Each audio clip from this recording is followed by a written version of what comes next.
ఇక డీటెయిల్స్ చూస్తే digital governance దిశగా తెలంగాణ సర్కార్ అడుగులు వేస్తోంది. ఇందులో భాగంగానే నేడు తొలి పేపర్ లెస్ తెలంగాణ కేబినెట్ సమావేశం నిర్వహిస్తుంది. ఈ కేబినెట్ విధానంలో మంత్రివర్గం భేటీ కానుంది.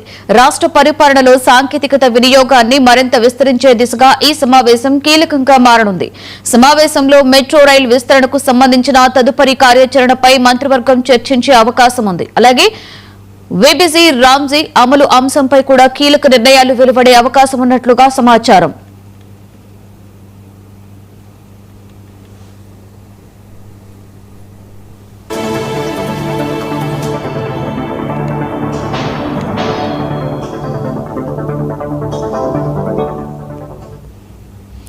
మరొకవైపు రాష్ట్రంలో వానాకాలం సాగు పరిస్థితులను సమీక్షించి రైతులకు అవసరమైన మద్దతు చర్యలపై చర్చించనున్నారు.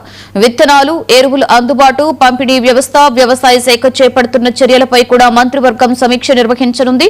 రైతులకు ఎలాంటి ఇబ్బందులు తలెత్తకుండా అవసరమైన చర్యలు తీసుకోవడంతో పాటుగా అభివృద్ధి, మౌలిక వసతులు, పరిపాలనా సంస్కరణలకు సంబంధించిన పలు కీలక అంశాలపై ఈ సమావేశంలో నిర్ణయాలు తీసుకునే అవకాశం ఉంది.